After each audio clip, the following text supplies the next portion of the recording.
ارشاد باری تعالی ہے وَمِنَ النَّاسِ مَن يَتَّخِذُ مِن دُونِ اللَّهِ أَندَادًا يُحِبُّونَهُمْ كَحُبِّ اللَّهِ وَالَّذِينَ آمَنُوا أَشَدُّ حُبًّا لِلَّهِ وَلَوْ يَرَى الَّذِينَ ظَلَمُوا إِذْ يَرَوْنَ الْعَذَابَ أَنَّ الْقُوَّةَ لِلَّهِ جَمِيعًا وَأَنَّ اللَّهَ شَدِيدُ الْعَذَابِ إِذْ تَبَرَّأَ الَّذِينَ اتُّبِعُوا مِنَ الَّذِينَ اتَّبَعُوا وَرَأَوُا الْعَذَابَ وَتَقَطَّعَتْ بِهِمُ الْأَسْبَابُ وَقَالَ الَّذِينَ اتَّبَعُوا لَوْ أَنَّ لَنَا كَرَّةً فَنَتَبَرَّأَ مِنْهُمْ كَمَا تَبَرَّؤُوا مِنَّا كَذَلِكَ يُرِيهِمُ اللَّهُ أَعْمَالَهُمْ حَسَرَاتٍ عَلَيْهِمْ وَمَا هُمْ بِخَارِجِينَ مِنَ النَّارِ۔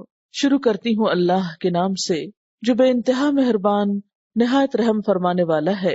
لوگوں میں سے کچھ ایسے بھی ہیں جو اللہ کے سوا دوسرے مد مقابل یا شریک بنا لیتے ہیں اور ان سے ایسی محبت رکھتے ہیں جیسی محبت اللہ کے ساتھ ہونی چاہیے، حالانکہ ایمان رکھنے والے لوگ سب سے بڑھ کر اللہ کو محبوب رکھتے ہیں۔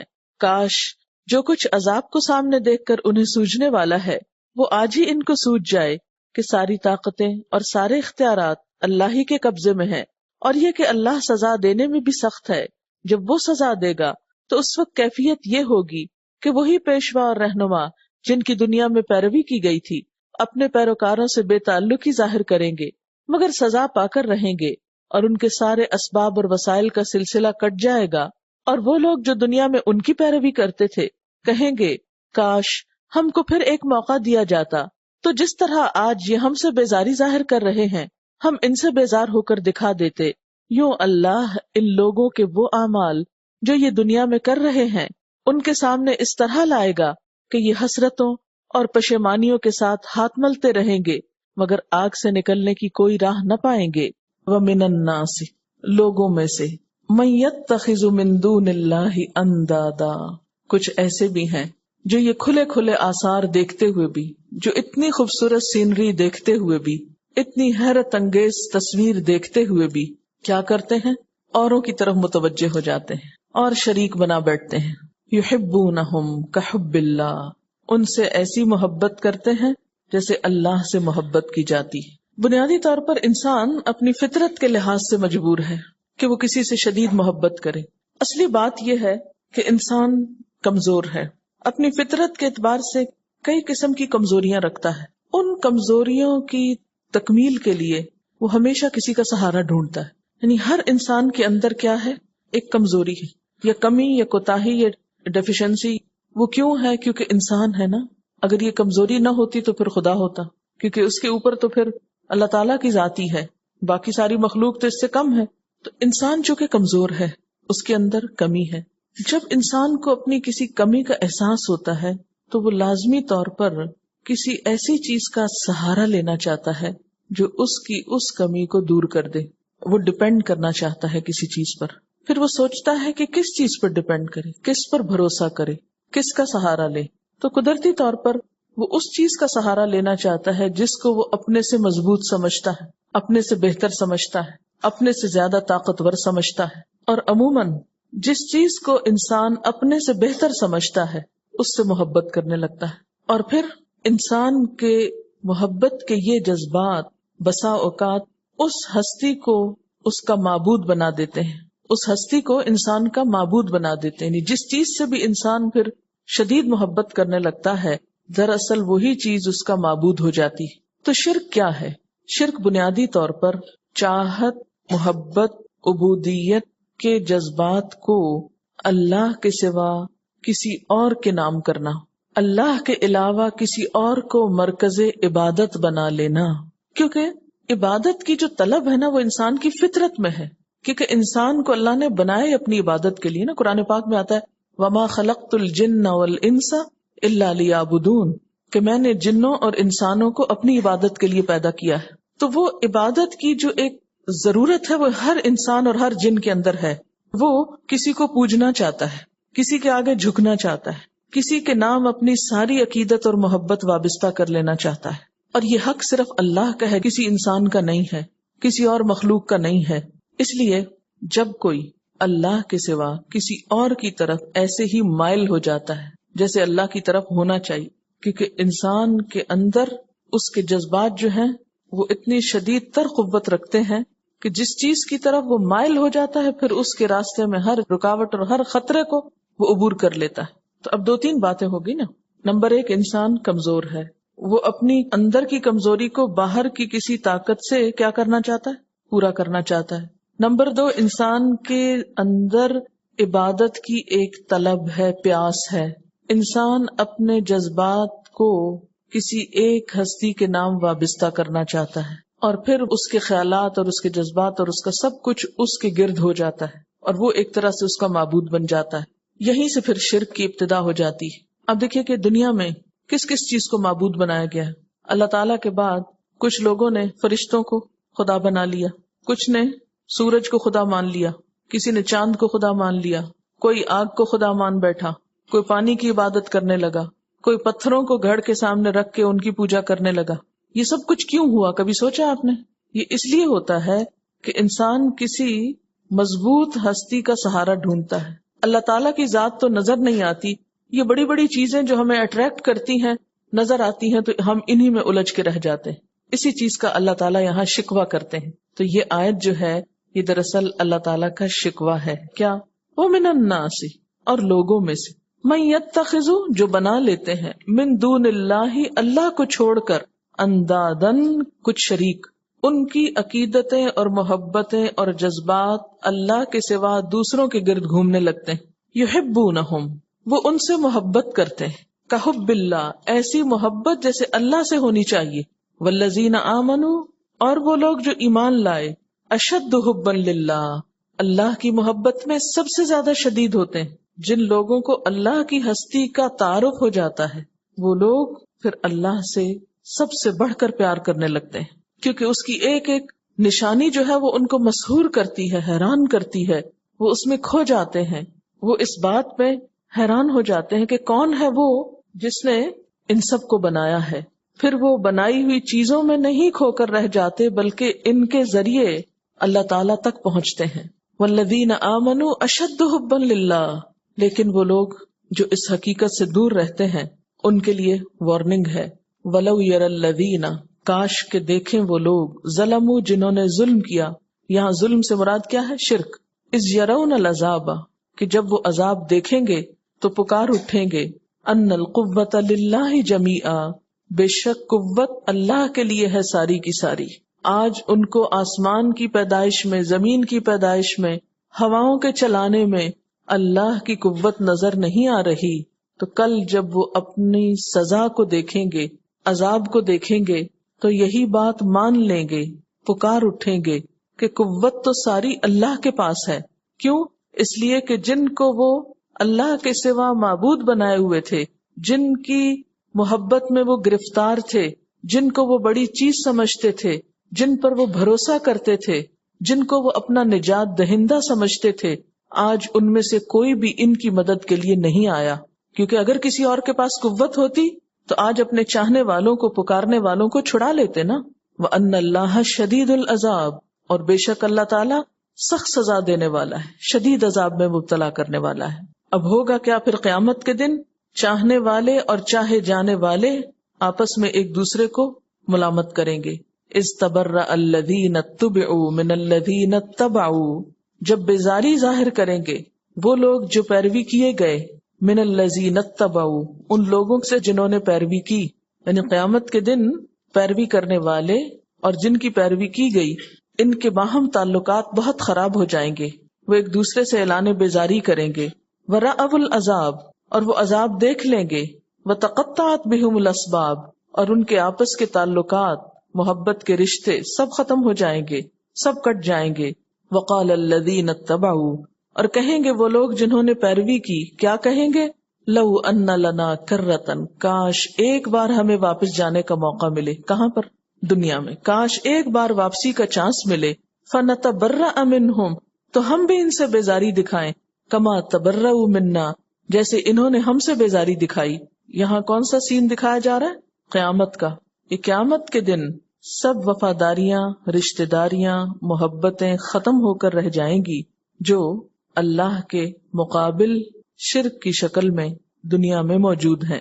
آج دنیا میں جو لوگ اللہ کے سوا کسی کو بھی پوج رہے ہیں، قیامت کے دن وہی ان کے بت، ان کے معبود ان کو پوچھیں گے بھی نہیں، اور وہاں وہ روئیں گے اور حسرتیں کریں گے اور کہیں گے کاش ایک دفعہ ہم دنیا میں جاتے، پلٹنے کا موقع ملتا تو ہم ان سے بیزاری دکھا کے آتے۔ کذالک یریہم اللہ اعمالہم حسرات، اسی طرح دکھائے گا ان کو اللہ ان کے اعمال حسرتیں بنا بنا کر۔ کون سے اعمال؟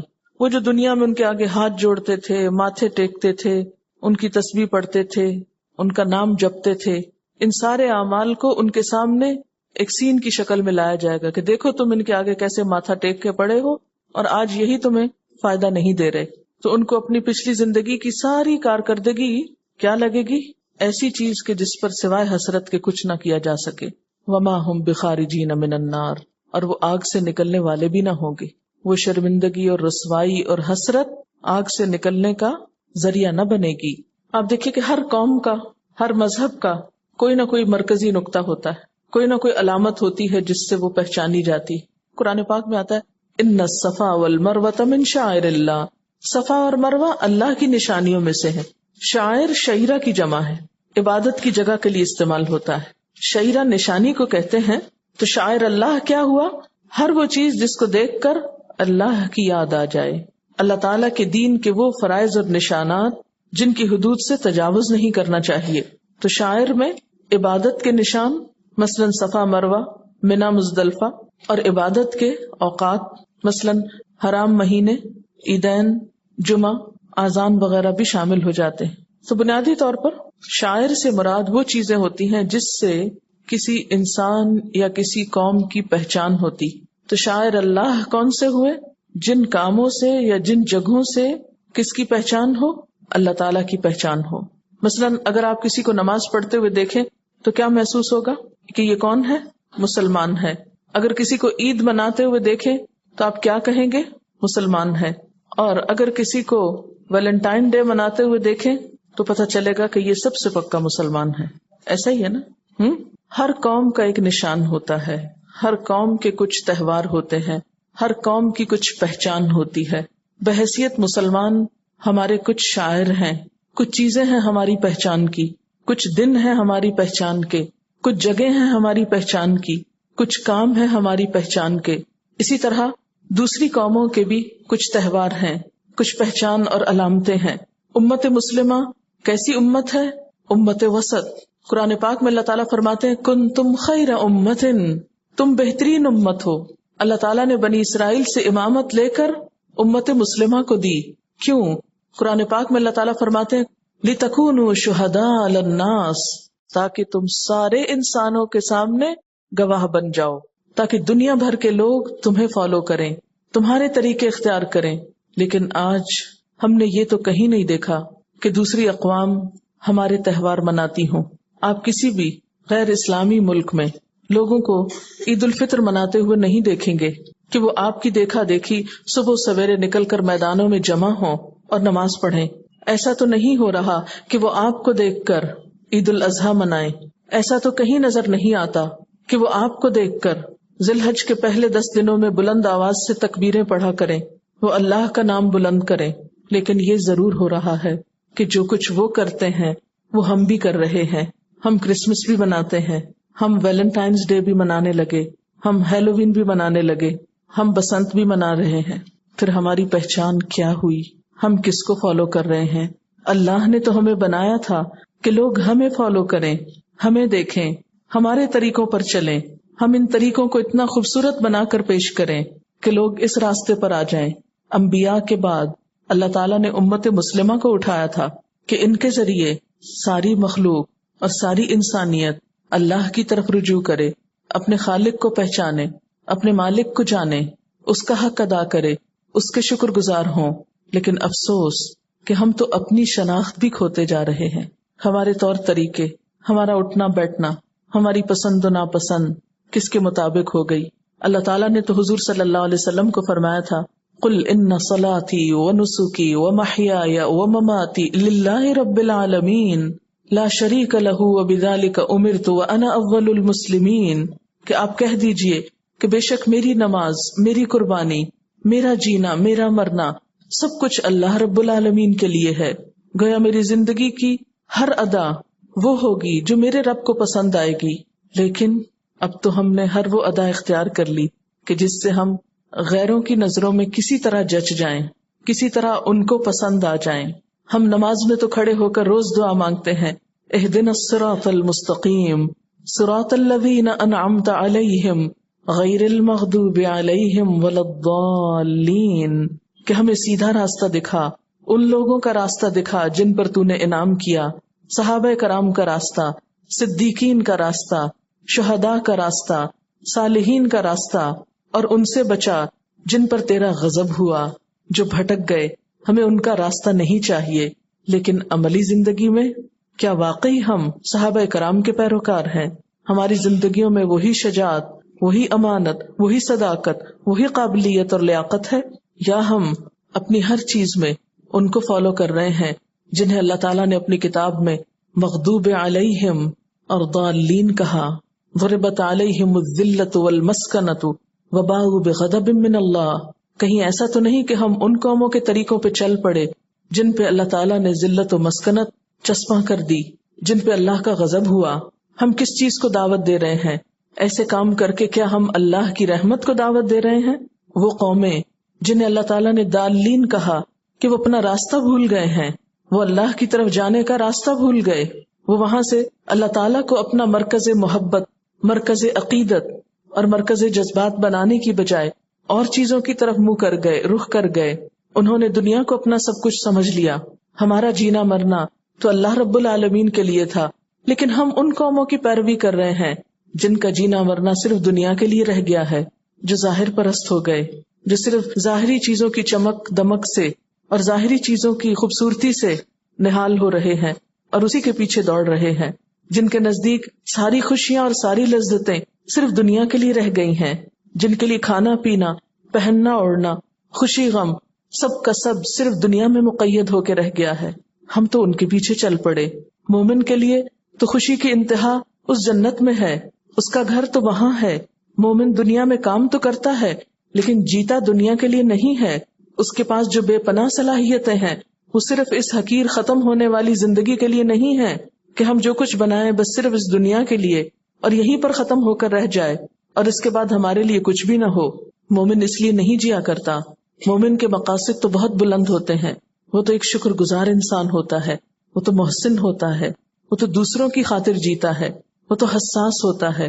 اس کی خوشی ایسی چیزوں میں نہیں ہوتی جو صرف چند لوگوں کو میسر آئے، وہ تو اللہ کے احکامات کی پابندی کرتے ہوئے جیتا ہے۔ اللہ کی نافرمانی میں جینا اس کے لیے موت ہوتا ہے۔ لیکن آج افسوس کہ ہم اللہ کی نافرمانی بھی کرتے ہیں اور پھر ہمیں اس پر احساس بھی نہیں اور اس پر خوش بھی ہوتے ہیں اور اس کو محض تفریح کا نام دے کر اپنے لیے جائز اور روا قرار دیتے ہیں۔ تفریحات تو نبی صلی اللہ علیہ وسلم کے زمانے میں بھی تھیں، لیکن ان کی تفریح کیا تھی؟ وہ راتوں کو اللہ کے لیے تو ضرور جاگتے تھے، لیکن وہ راتوں کو بسنت منانے کے لیے کبھی نہیں جاگے۔ ان کے سفر تو جہاد کے لیے ہوا کرتے تھے، خیر کو پھیلانے کے لیے ہوا کرتے تھے، لوگوں کو اللہ کی راہ دکھانے کے لیے ہوا کرتے تھے۔ اور آج ہمارے سفر صرف بسنت منانے کے لیے، وہ بھی خوشی کے موقع پہ کھانے پکایا کرتے تھے لیکن محض اپنے لیے نہیں، وہ ان میں دوسروں کو بھی یاد کرتے تھے۔ آج ہمارا حال یہ ہے کہ دن بدن بے روزگاری بڑھتی جا رہی ہے، غربت بڑھتی جا رہی ہے، تعلیم میں ہم آگے جانے کی بجائے پیچھے جا رہے ہیں، ہزاروں بچوں کے لیے اسکول کی چھت نہیں، لیکن دوسری طرف ہماری قوم کی عیاشی، کروڑوں روپے کا زر مبادلہ محض ڈور خریدنے پر اور کاغذ اڑانے پر۔ اللہ بھی اس قوم کی حالت نہیں بدلتا جو قوم اپنے آپ کو خود نہ بدلے۔ ان اللہ لا یغیر ما بقوم حتی یغیروا ما بانفسہم۔ اللہ کسی قوم کی حالت نہیں بدلتا جب تک کہ وہ اپنے آپ کو خود نہ بدلیں۔ تو جب تک ہم نہیں بدلیں گے، ہماری سوچ نہیں بدلے گی، ہماری نگاہ نہیں بدلے گی، ہمارے اخلاق نہیں بدلیں گے، ہمارے کردار نہیں بدلیں گے، ہمارے اعمال نہیں بدلیں گے، اس وقت تک ہم دنیا میں بھی اللہ کی رحمت کے مستحق نہیں ہو سکتے۔ دنیا میں اس وقت بطور عام جو امت مسلمہ کا حال ہو چکا ہے، اور پھر جگہ جگہ جو کچھ ہمارے ساتھ ہو رہا ہے، یہ سب کچھ دیکھتے ہوئے بھی اگر ہم جاگتے نہیں، اگر ہمیں احساس نہیں ہوتا اور ہم اپنے لیے کسی صحیح ڈائریکشن کو متعین نہیں کرتے تو ہم خدا کو کیا جواب دیں گے؟ کیا ہمیں اس دنیا سے جانا نہیں؟ کیا ہم اپنی واپسی کا سفر بھول گئے ہیں؟ کیا ہمیں خدا کے سامنے کھڑے نہ ہونا ہوگا؟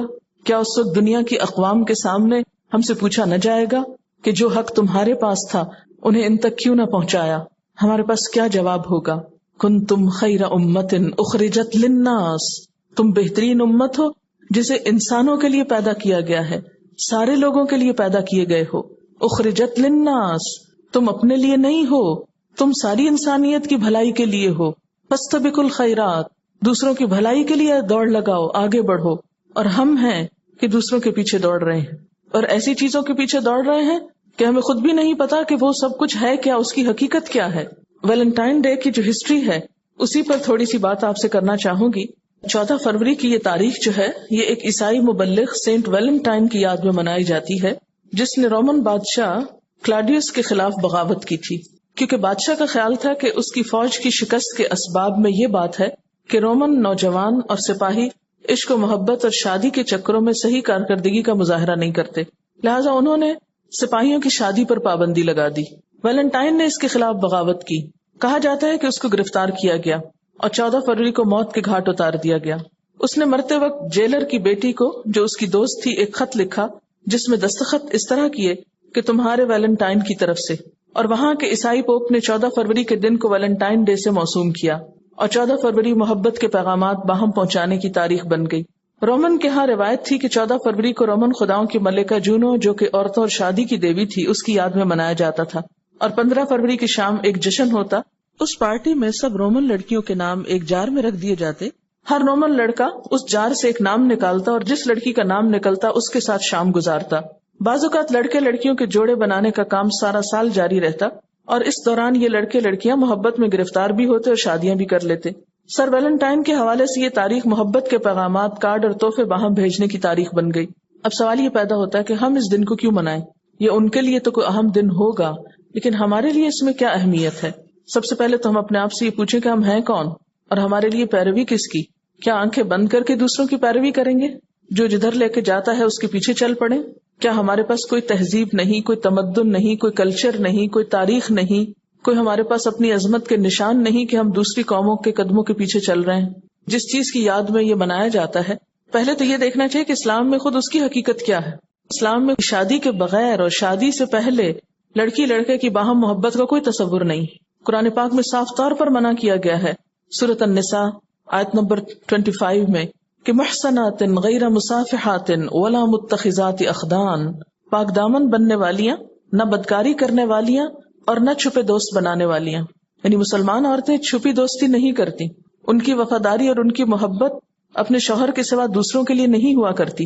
پھر اسی طرح آپ دیکھیں کہ عیسائیت میں بھی حضرت مریم علیہ السلام کا مقام اور مرتبہ کتنا بلند ہے، اور ان کے حیا کا اندازہ آپ یہاں سے لگا سکتے ہیں کہ جب ان کے پاس فرشتہ آیا تھا تو فرشتے کو دیکھتے وہ گھبرا اٹھی کہ میری عبادت گاہ میں ایک لڑکے کا کیا کام، ایک مرد کا کیا کام. سورۃ مریم کی آیت 17 اور 18 میں آتا ہے تو ہم نے اس کی طرف اپنی طرف سے روح کو بھیجا تو اس نے ایک مرد یا ایک انسان کی شکل اختیار کر لی، تو وہ بولی بے شک میں پناہ چاہتی ہوں رحمان کی تجھ سے اگر ہے تو ایک متقی انسان.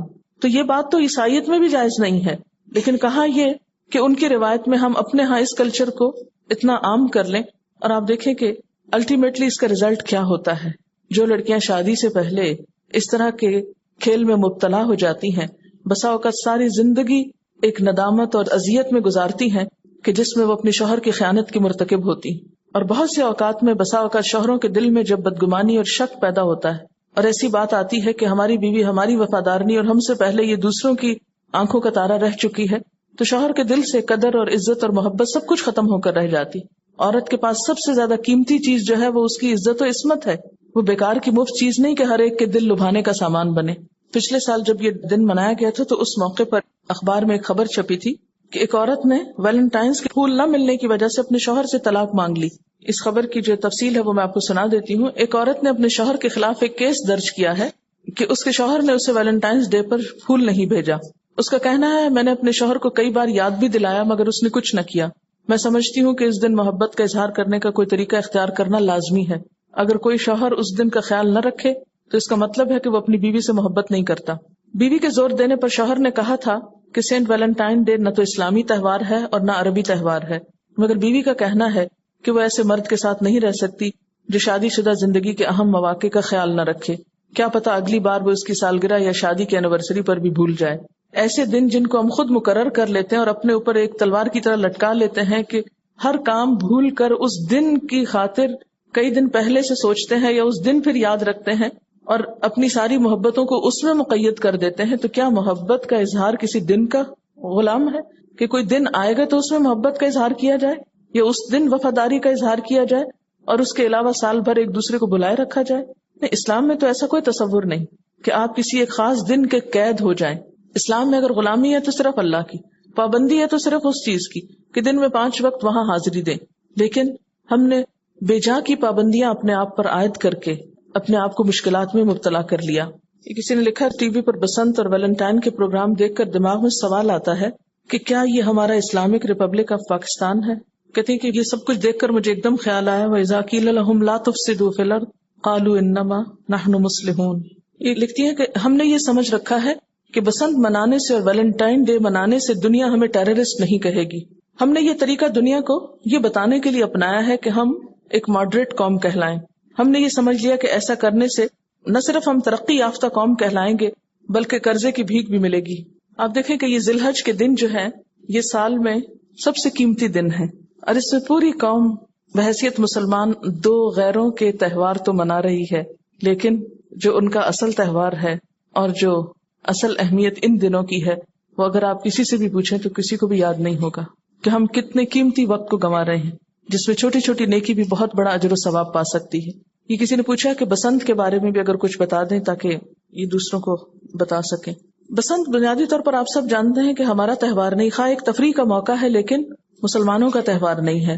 اس کے بارے میں آتا ہے کہ یہ ہندوؤں کا تہوار ہے اور اس میں ہمارے ہاں ہر سال اس مختلف طریقے اختیار کیے جاتے ہیں. مثلاً یہ کہ اب تو دعوت نامے بھی بانٹے جاتے ہیں، دعوتیں کی جاتی ہیں اور بڑے بڑے ہوٹلز میں جگہ بک کرائی جاتی ہیں اس کو سیلیبریٹ کرنے کے لیے. خصوصی طور پر خواتین پیلے رنگ کے لباس تیار کراتی ہیں شادی سے پہلے، منگنی کے بعد. جیسے عام طور پر ہمارے ہاں عیدوں پر جوڑا بھیجا جاتا ہے یا عید گفٹ بھیجا جاتا ہے لڑکی یا لڑکے کے لیے، تو اب یہ بھی ہو چکا ہے کہ بسنت کے موقع پر بھی تحائف بھیجے جاتے ہیں. اس کی تاریخ کے بارے میں یہ ایک کتاب ہے Punjab under the later Mughals. یہ ایک سکھ مورخ ہیں ڈاکٹر BS مور. انہوں نے اپنی کتاب پنجاب اپنے آخری مغل دور میں، Punjab under the later Mughals, اس میں لکھتا ہے کہ حقیقت رائے ایک شخص کا نام ہے. حقیقت رائے باکمل پوری سیالکوٹ کے کھشتری کا لڑکا تھا. اس نے نبی صلی اللہ علیہ وسلم اور حضرت فاطمہ رضی اللہ تعالیٰ عنہا کی شان میں سخت نازیبا الفاظ استعمال کیے. اس جرم میں حقیقت رائے کو گرفتار کر کے عدالتی کارروائی کے لیے لاہور بھیجا گیا. اس کو سزائے موت سنائی گئی. اس واقعے سے پنجاب کی ساری غیر مسلم برادری کو شدید دھچکا لگا. کچھ ہندو اس وقت کے پنجاب کے گورنر کے پاس گئے کہ حقیقت رائے کو معاف کر دیا جائے، لیکن انہوں نے کوئی سفارش نہ سنی اور سزائے موت کے حکم پر نظر ثانی کرنے سے انکار کر دیا، جس کے اجراء میں پہلے مجرم کو ایک ستون سے باندھ کر اس کو کوڑوں کی سزا دی گئی، یعنی حقیقت رائے کی گردن اڑائی گئی، جس پر پنجاب میں ساری غیر مسلم برادری نوحق نہ رہی. حقیقت رائے کی یادگار کھوجے شاہی لاہور میں ہے، باودی مڑی کے نام سے مشہور ہے. ایک ہندو رئیس نے بسنت میلے کا آغاز کیا جس کی یادگار بھی اس علاقے میں قبرستان کے ساتھ موجود ہے. اس کتاب کے صفحہ 299 پر لکھا ہے کہ پنجاب کا بسنت میلہ حقیقت رائے گستاخ رسول کی یاد میں منایا جاتا ہے. ہمارے ہاں عام طور پر رواج ہوتا ہے جب کوئی مر جاتا ہے تو اس کے بعد اس کی قبر کے اوپر میلہ وغیرہ کیا جاتا ہے. تو بنیادی طور پر یہ بھی دوسری ہی قوموں سے آئی ہے چیز. تو بہرحال اس پر آپ دیکھیں کہ ہم کبھی بھی غور نہیں کرتے کہ کوئی کام شروع کب ہوا یا کس وجہ سے ہوا. ہم صرف اس لیے کرتے ہیں کہ سب کرتے ہیں، اور چونکہ سب کر رہے ہیں اس لیے ہمارا کرنا بھی اس پر درست ہو گیا. بسنت کے موضوع پر واہر مسلمان ایک بکلٹ ہے، پڑھ سکتے ہیں. بہرحال سوچنے کی بات یہ ہے کہ ہم کسی کو بھی فالو کرنے سے پہلے، کسی کے بھی پیچھے چلنے سے پہلے یہ ضرور دیکھ لیں کہ کوئی خود کہاں جا رہا ہے اور کیوں جا رہا ہے، کوئی اور یہ کام کیوں کر رہا ہے، کیونکہ قیامت کے دن انسان انہی کے ساتھ ہوگا جن کا پیروکار ہوگا اور جن کے ساتھ چلے گا اور جن سے محبت کرتا ہوگا. کسی نے لکھا ہے کہ بسنت کیونکہ ہندوؤں کا رواج ہے تو ہمارے پاکستانی بھائی بہنوں نے اس کا نام بدل کر کائٹ فلائنگ رکھ دیا ہے تاکہ لوگ اس سے نہ ملائیں. تو کیا نام بدلنے سے حقیقت بدل جائے گی؟ یہ بتا رہی ہے کہ ان کا 2 سال کا بھائی مانٹیسری میں جاتا، تو جب وہ ویلنٹائن ڈے پہ اسکول سے واپس آیا تو اس کے ہاتھ میں بھی ہارٹ تھا. دل ہاتھوں میں اٹھائے پھرتے ہیں. کہتے کہ رومنز میں یہ ویلنٹائن ڈے یا یہ جو فیبرری کا مہینہ یہ برڈز کا میٹنگ پیریڈ ہوتا تھا، تو اس سے یہ رسم چلی. مہنگائی زیادہ ہے اس لیے بکرا نہیں خرید سکتے، پتنگ خریدتے ہیں۔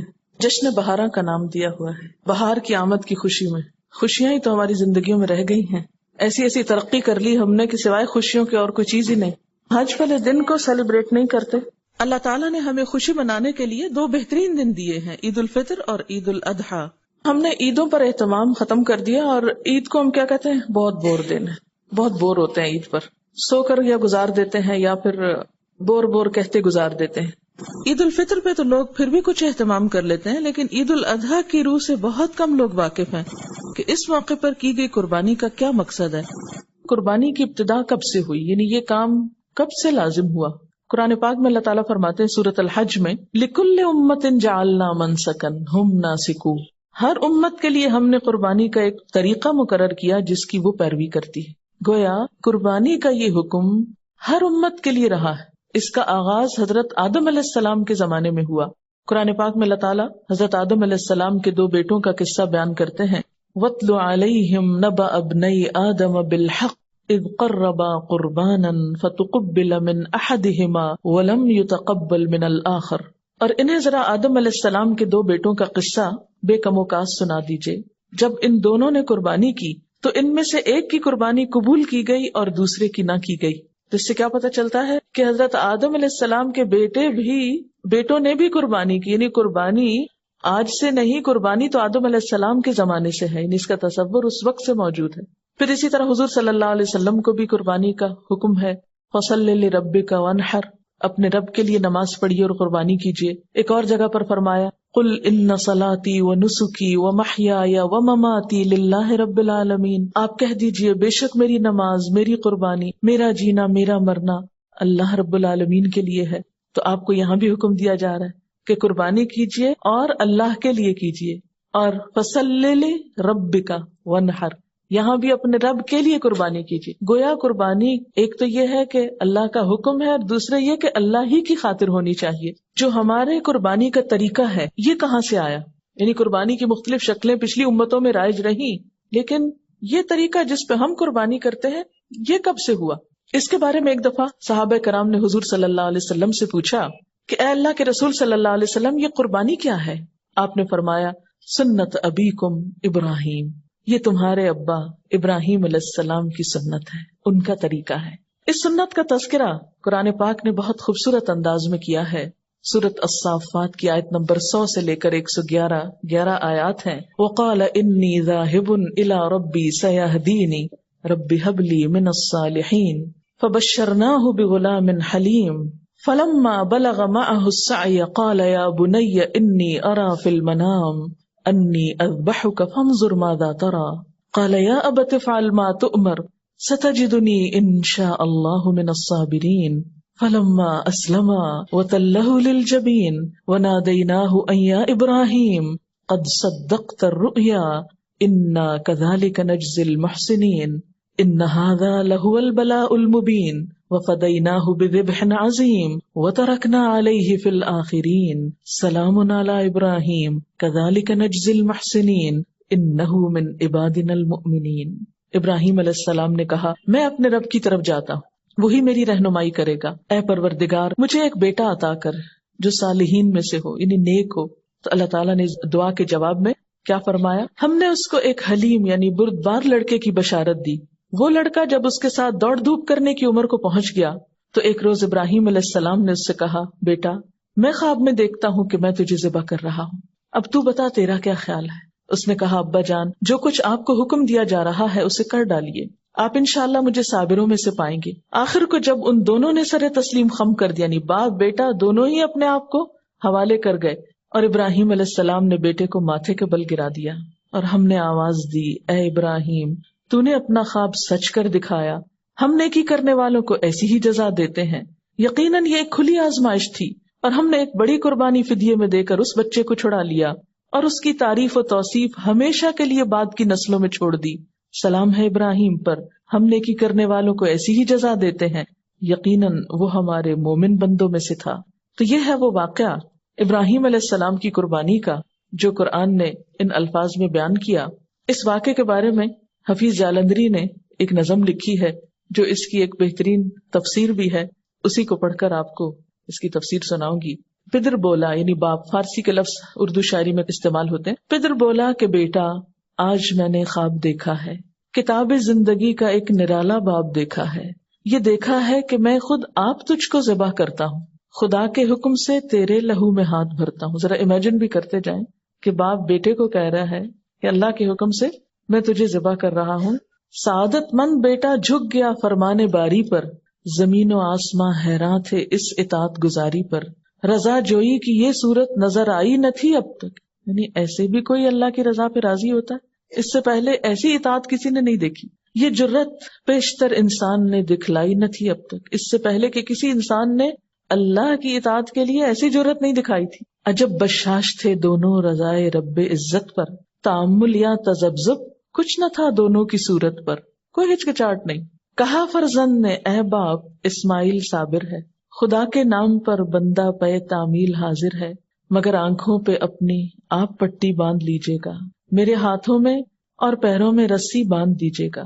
مبادا آپ کو صورت پہ میری رحم آ جائے، مبادا میں تڑپ کر چھوٹ جاؤں ہاتھ تھرائے. پسر کی بات سن کر باپ نے تعریف فرمائی، یہ رسی اور پٹی باندھنی ان کو پسند آئی. ہوئے اب ہر طرح تیار دونوں باپ اور بیٹے، چھری اس نے سنبھالی تو یہ جھٹ قدموں پہ آ لیٹے. پچھاڑا اور گھٹنا سینہ معصوم پہ رکھا، چھری پتھر پہ رگڑی ہاتھ کو حلقوم پہ رکھا. زمیں سہمی پڑی تھی آسمان ساکت تھا بیچارہ، نہ اس سے پیشتر دیکھا تھا یہ حیرت کا نظارہ. پدر تھا مطمئن بیٹے کے چہرے پہ بحالی تھی، چھری حلقوم میں اسماعیل پہ چلنے ہی والی تھی. مشیت کا مگر دریائے رحمت جوش میں آیا کہ اسماعیل کا ایک رونگٹا کٹنے نہیں پایا. ہوئے جبریل نازل اور تھاما ہاتھ حضرت کا، کہا بس امتحان مقصود تھا ایثار و جرت کا. خطاب اس دن سے اسماعیل نے پایا ذبیح اللہ، یعنی ذبح نہیں ہوئے لیکن نام مل گیا ذبیح اللہ. خدا نے آپ ان کے حق میں فرمایا ذبیح اللہ. تو یہ تھا وہ جذبہ قربانی جو ابراہیم علیہ السلام اور اسماعیل علیہ السلام کے اندر تھا. قربانی اصل میں کی کیوں جاتی ہے؟ قربانی کے کانسیپٹ کیا ہے؟ قربانی کی روح کیا ہے؟ اپنی محبوب ترین چیز اپنے محبوب کے نام کر دینا اظہار محبت ہے نا.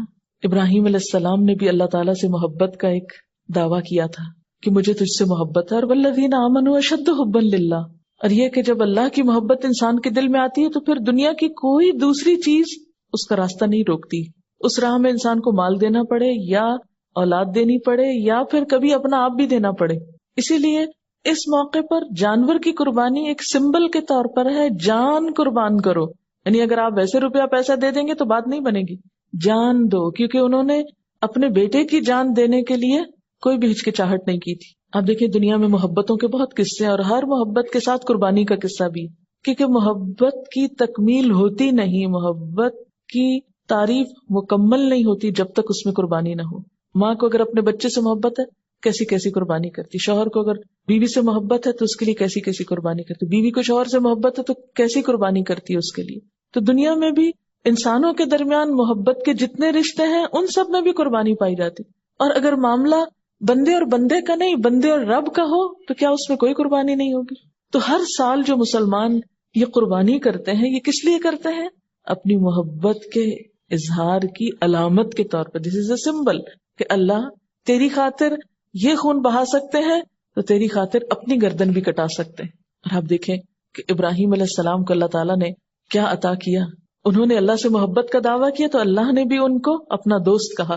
واتخذ اللہ ابراہیم خلیلا، اللہ نے ابراہیم علیہ السلام کو اپنا دوست بنا لیا. تو دوستی کا ثبوت تو قربانی سے ہی ہوتا ہے. عام روزمرہ زندگی میں بھی آپ دیکھتے ہیں کہ جس سے محبت ہوتی ہے اس کے لیے ہم تحفے کا اہتمام کرتے ہیں. یہ تحفہ دینا کیا ہے دراصل؟ یہ تو نہیں کہ دوسرا شخص کو مفلس ہے، کوئی غریب ہے، فقیر ہے تو آپ اس کو کچھ پیش کر رہے ہیں کہ آپ کی غربت اور فقر دور ہو جائے. وہ تو صدقہ ہوتا ہے. تحفے کی روح کیا ہے؟ تحفے کی روح یہی ہے نا کہ ایک اظہار محبت ہوتا ہے کہ میرے دل میں آپ کا ایک مقام ہے. تحفے میں اصل چیز اس کی ویلیو نہیں ہوتی کہ وہ کتنی بڑی چیز ہے، کتنے ہزاروں لاکھوں کی ہے. جدید دنیا میں جو تحفے کا کانسیپٹ ہو گیا نا کہ مٹیریلسٹک اپروچ ہو گئی کہ زیادہ قیمتی تحفہ شاید زیادہ محبت کی علامت ہے. نہیں، محبت کی علامت کے طور پر تو آپ کچھ بھی قربان کر سکتے ہیں، کوئی بھی چیز دے سکتے ہیں، معمولی سے معمولی بھی ہو سکتی. اور اس میں ہر شخص اپنی حیثیت دیکھے گا نا کہ میرے میں حیثیت کیا ہے. بہت سے لوگ پوچھتے ہیں کہ اچھا کس پہ قربانی لازم ہے، کون قربانی کرے، اور پھر عموماً یہ بتایا جاتا ہے کہ جو صاحب نصاب ہے، جس پہ زکوٰۃ ہے، وہ قربانی کرے. لیکن ہم دیکھتے ہیں کہ اللہ کے رسول صلی اللہ علیہ وسلم تو کبھی بھی صاحب نصاب نہیں ہوئے. ان کے ہاں تو کبھی بھی اتنا مال جمع نہیں ہوا کہ آپ اس میں سے زکوٰۃ نکالیں یا کچھ اور. وہ تو جو آتا تھا دے ڈالتے تھے. اور یہاں تک حالت تھی تنگ دستی کی کہ حضرت عائشہ رضی اللہ تعالیٰ عنہا سے روایت ہے کہ جب سے آل محمد مدینہ میں آئے، یعنی آپ صلی اللہ علیہ وسلم کی فیملی جب سے مدینہ میں آئی، کبھی مسلسل 3 رات تک گندم کے آٹے کی روٹی سے سیر نہیں ہوئی، یہاں تک کہ آپ صلی اللہ علیہ وسلم وفات پا گئے. یعنی 3 دن بھی مسلسل روٹی نہیں پکی آپ کے گھر میں تھرو آؤٹ مدنی پیریڈ، پھر بھی آپ قربانیاں کرتے رہے. تو یہ قربانی پھر اصل میں کیا ہے؟ محبت کا اظہار ہے. اس کے لیے ضروری نہیں کہ آپ کے پاس اتنا سونا ہو یا اتنی چاندی ہو یا اتنا بزنس ہو یا اتنا بینک بیلنس ہو. بس آپ دیکھیں کر سکتے ہیں تو کر لیں، ایک قربانی بھی سارے گھر کی طرف سے کافی ہو جائے گی. لیکن محبت کے اظہار کے طور پر اللہ تعالیٰ نے خود جو طریقہ بتایا، کیونکہ آپ مثلاً اگر کسی کو تحفہ دیتے ہیں اور اگر آپ کو یہ پتا چل جائے کہ فلاں کو ایسی چیز پسند ہے تو آپ کی کوشش کیا ہوتی ہے؟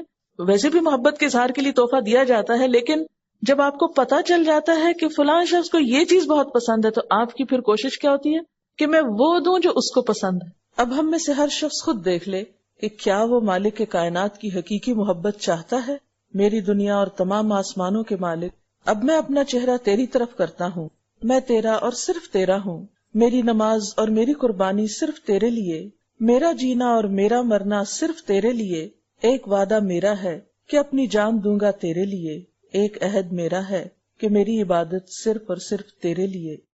جس کو حقیقی معنوں میں اللہ کی محبت چاہیے، اس لیے دعا ہے اللہم اجعل حبک احب الاشیاء الی، اللہم اجعل حبک احب الاشیاء الی، واجعل خشیتک اخوف الاشیاء عندی، واجعل خشیتک اخوف الاشیاء عندی، واقطع عنی حاجات الدنیا بالشوق الى لقائک، واقطع عنی حاجات الدنیا بالشوق الى لقائک، وإذا أقررت أعين أهل الدنيا من دنياهم، وإذا أقررت أعين أهل الدنيا من